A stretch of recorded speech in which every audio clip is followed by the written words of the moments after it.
అదే RTV app వార్తల్ని క్షణాల్లో చదివే అవకాశం ఉంటుంది. ఒక న్యూస్ పేపర్, ఒక టెలివిజన్ ఛానల్ మీ చేతుల్లో ఎప్పుడూ ఉంటాయి. జనసేన అధినేత డిప్యూటీ సీఎం పవన్ కళ్యాణ్ జనవాణి కార్యక్రమం ద్వారా ఎంతోమంది పరిష్కారం కాని సమస్యలతో పాటు ఎంతోమందికి చేయూతనిస్తున్నారు. ఈ నేపథ్యంలో డిప్యూటీ సీఎంగా ప్రమాణ స్వీకారం చేసిన తర్వాత విజయవాడ కొత్త రాజరాజేశ్వరపేటకు సంబంధించినటువంటి ఒక బాధితురాలు పవన్ కళ్యాణ్ దగ్గరికి వెళ్ళి తన సహాయం కావాలని కోరిన నేపథ్యంలో ఆమెను స్వయంగా పార్టీ ఆఫీసులో పిలిపించుకుని ఆమెకు సహాయం చేశారు. ఇచ్చిన మాట నిలబెట్టుకున్నారు.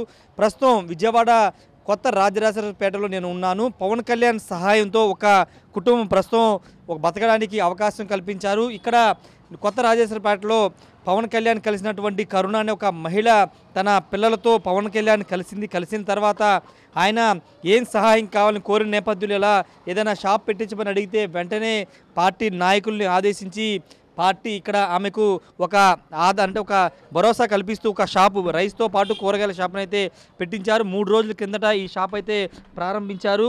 జనవాణిలో కలవడానికి వచ్చి తన గోడును వెలబుచ్చుకున్నటువంటి కొత్త రాజేశ్వరపేట చెందినటువంటి కరుణ మహిళకి చూశారు కదా, జనసేన పార్టీ అధినేత ఆంధ్రప్రదేశ్ రాష్ట్ర ఉప ముఖ్యమంత్రి వర్యులు గౌరవనీయులు కొణిదెల పవన్ కళ్యాణ్ గారి సహకారంతో రైస్ కూరగాయల షాప్ అంటూ ఒక షాపును పెట్టుకునేలాగా పూర్తిగా ఖర్చంతా కూడా పవన్ కళ్యాణే భరించి, డిప్యూటీ సీఎం పవన్ కళ్యాణే భరించి మీరు చూస్తున్నటువంటి ఈ రైస్ బ్యాగ్స్ అన్నీ కూడా దాదాపు 28 రైస్ బ్యాగ్స్ అన్నీ కూడా కొనిపించి ప్రస్తుతం ఆమె షాప్ పెట్టుకోవడానికి సహాయం అందించి షాప్ను అయితే ప్రారంభోత్సవం చేశారు.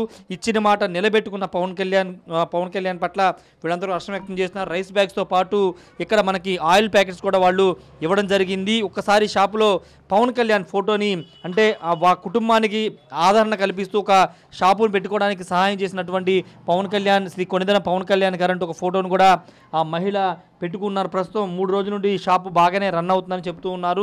అసలు ఏం జరిగింది, మొత్తం ఆ రోజు పవన్ కళ్యాణ్ కలిసిన ద్వారా అంటే చాలామంది రోజు వస్తుంటారు, కానీ ప్రత్యేకంగా ఈమె లోపలికి వెళ్ళి పవన్ కళ్యాణ్ దాదాపు 20 నిమిషాల పాటు మాట్లాడి తర్వాత సమస్యను చెప్పుకోవడంతో పవన్ కళ్యాణ్ స్వయంగా ఆయన డబ్బులతోనే ఈ షాపును పెట్టుకునేలాగా చర్యలు తీసుకున్న ప్రస్తుతం కరుణ ఉన్నారు షాపు. అమ్మా, ఎట్లా అంటే పవన్ కళ్యాణ్ గారు మీరు ఎప్పుడు కలిశారు, ఏమని మీరు చెప్పారు సమస్య? నేను ప్రభుత్వం వచ్చిన నెలలోనే సార్ని కలిశాను. జనవరి కార్యక్రమం జరుగుతుందని చెప్పి ఒక అన్నయ్య చెప్తే జనవరిలో వెళ్తే అన్నయ్య తీసుకుని మళ్ళీ పక్కకేసేస్తారు కదా అన్నయ్య, మరి వెళ్తే మరి పోయిన ప్రభుత్వంలో కూడా మీరు నేను అలాగే పెట్టాను కదా, మరి అవి అలాగే చేస్తారేమో అన్నయ్య అంటే, లేదమ్మా ఒకసారి నీ ప్రయత్నం నువ్వు చెయ్యమ్మా అని అంటే నేను ఎమ్మటనే నేను జనవరికి వెళ్ళాను. జనవరిలో నా అర్జీ అనేది పెట్టాను. నా అర్జీ పెట్టగానే మీరు అందరూ పెట్టిన అర్జీలన్నీ లోపలికి వెళ్ళిపోయినాయి. మీరు నాది లాస్ట్ అర్జీ, లోపలికి వెళ్ళగానే మీరు అందరూ పెట్టేసి వెళ్ళిపోతుంటే నా అర్జీ తీసుకెళ్ళి ఒక అన్నయ్య, మరి నాకు కిడ్నీ ఇన్ఫెక్షన్ అంటున్నావు కదమ్మా, మరి నువ్వు ఎలా ఏంటి అని చెప్పేసి సమస్య ఉందా మీకు? కిడ్నీ ఇన్ఫెక్షన్ ఉందండి, కిడ్నీ ఇన్ఫెక్షన్ ఉంది, కడుపులో గడ్డ కూడా ఉందని చెప్పి ఎంఆర్ఐ స్కానింగ్లో తేలింది. అనగానే మీరు అన్నయ్యకి నేను చెప్పుకున్నాను నా బాధ అంతా. చెప్పుకోగానే లోపలికి తీసుకెళ్తానమ్మా నువ్వు వెయిట్ చేయన్నాడు. మీరు లోపల సార్కి ఇన్ఫామ్ చేయగానే సార్ని మళ్ళీ లోపలికి పిలిపించారు. లోపలికి వెళ్ళగానే మరి నీ సమస్య ఏంటమ్మా అన్నయ్య, నేను ఏ పని చేసుకోలేకపోతున్నాను, మరి ఇది నాకు 2 చిల్డ్రన్స్ ఉన్నారు అన్నయ్య, 2 పాప బాబు 2 ఉన్నారు, మరి నేను వాళ్ళకి ఏది కూడా నేను ఆహారం కూడా నేను టయానికి అనేది అందించుకోలేకపోతున్నాను, మీ ద్వారా నాకు ఏదైనా హెల్ప్ కావాలని అన్నాను. ఏం కావాలమ్మా అన్నాడు. మరి నాకు ఇట్లా వాటర్ ప్లాంట్ కానీ మరి ఏదన్నా మీ ద్వారా ఏదో చేయండి అని అన్నాను. ఏం చేయగలుగుతా చెప్పమ్మా అని చెప్పి అమ్మటిని సార్ పిఎన్ కాకేసి మరి వాళ్ళతో సందేశం తెలిపారు, ఈ అమ్మాయికి ఏదో చెయ్యండి అని. అనగానే మరి ఏం చేయగలుగుతావు అమ్మ అని చెప్పి నన్ను అడిగారు. అడగగానే ఎమ్మటి నేను అన్నాను, వాటర్ ప్లాంట్ అయితే రన్నింగ్ చేసుకున్నాను సార్, వాటర్ ప్లాంట్ ఐడియా ఉంది సార్ నాకు, వాటర్ స్టాల్లో చేశాను నేనని. మరి అనగానే ఆడపిల్లవి వాటర్ ప్లాంట్ నువ్వు చేసుకోలేవమ్మా, దానికి బోర్ వేయాలి, దానికి చాలా ఇదిగా చేయాలి అని అనగానే నేను ఎమ్మటినే మీరు పోనీ ఇది కాకపోయినా ఏదైనా సరే చెయ్యండి అన్నయ్య మీ ద్వారా అన్నాను. మరి మండల రాజేష్ గారు ఎమ్మటిని మా ఇంటికి వచ్చి మరి ఆ అన్నయ్య మొత్తం నాదంతా నేను ఎలా ఉంటున్నాను ఏంటి నా పరిస్థితి ఏంటి అంతా కూడా నాకు అన్నీ ఇచ్చేశాడు. ఇక్కడ ప్రకాష్ అన్నయ్య అని కూడా మన జనసేన పార్టీ నాయకుడు, ఆయన కూడా వచ్చి చూశారు నా పరిస్థితి ఏంటో, నా పిల్లలు ఎలా ఉంటున్నారు నేను ఎలా ఉంటున్నానని. అవన్నీ కూడా స్పందించాడు. చెల్లెమ్మ నీకు చేయమన్నారు రాజేష్ గారు నాకు చెప్పారమ్మా అని చెప్పి నాకు ఎమ్మటినే నాకు ఇవన్నీ చూస్తాం అయ్యింది. నా రిపోర్ట్లు అన్నీ చూశాడు కూడా.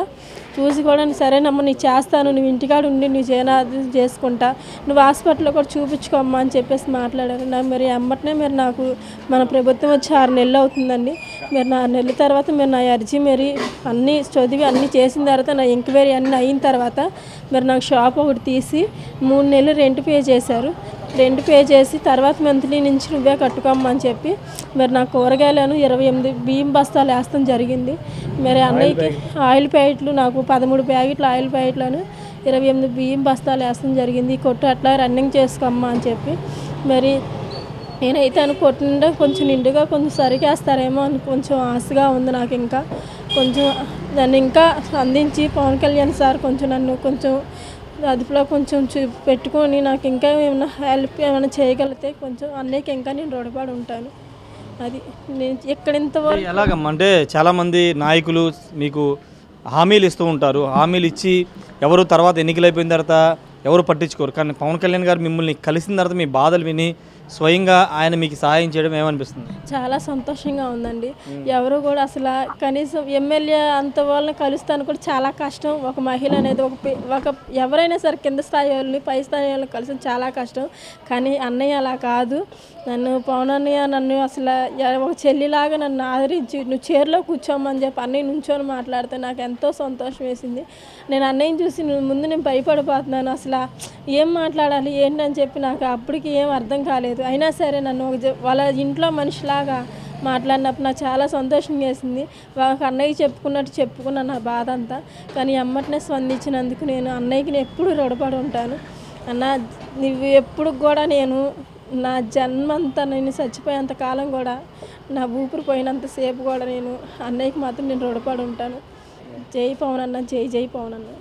ఇది మహిళ చెప్తుంది. ఈమె కొంత కిడ్నీ వ్యాధితో కూడా బాధపడుతుంది. ఒంట్లో పొట్టలో కూడా కడుపులో కొంత గడ్డలు కూడా ఉన్నాయి, అనారోగ్య సమస్యలు ఉన్నాయి. ఈ నేపథ్యంలో పవన్ కళ్యాణ్ కలిసిన వెంటనే స్వయంగా ఆయన లోపలికి పిలిపించి మాట్లాడి దాదాపు 20 నిమిషాలు మాట్లాడి ఆమె సమస్యను విని ఆమెకి ఏం చేస్తే బాగుంటుందని ఒక ఉపాధి కల్పించడం ద్వారా ఆమెకి ఏం చేస్తే బాగుంటుందని ఆలోచన చేసి తన పిఏతో కూడా మాట్లాడి వెనక ఉన్నటువంటి షాప్ని అయితే ప్రారంభోత్సవం చేశారు. 3 రోజుల కిందనే ప్రారంభోత్సవం చేశారు. ఆ మహిళ అయితే చాలా సంతోషం వ్యక్తం చేస్తున్నారు.